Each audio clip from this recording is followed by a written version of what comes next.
Hi, I'm Lisa, and I'd like to welcome you to Miss Lisa's Learning Hub. And now for our word of the week. The word of the week is manifest. And as you can see, manifest has several different meanings. Let's start with the first one. This is the word manifest when it's used as a noun. So it's a list of goods or passengers carried on a ship, plane, or vehicle.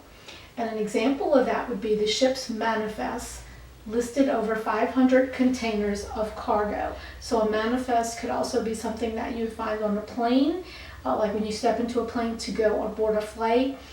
The manifest is all the names of the passengers and the seat that they're in. For ships, it would be the cargo that's listed on the plane, or it could also be the people that are on the cruise ship. All right, the second form of the word manifest is as a verb or an action word, and that's to show or demonstrate something clearly, especially a feeling, a quality, or a condition. Some synonyms which mean the same as this form of manifest are to show, display, or exhibit. And some antonyms or opposites would be to hide, to suppress, or to mask. And an example sentence of this would be, she tried to manifest her goals through constant action and visualization.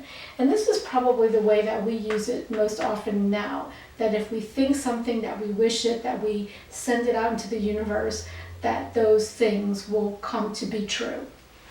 And the final meaning as an adjective, which would mean descriptive, it's clear or obvious to the eye or mind. And the synonyms or the same words would be obvious, apparent, and clear. Antonyms or opposite would be hidden, obscure, or concealed.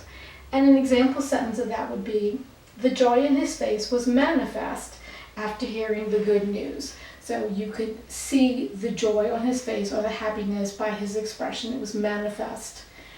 All right. So our word of the week, manifest. If you enjoyed this or found it informative, please consider liking and subscribing to my channel. Let me know what you think in the comments, and I'll see you in the next one.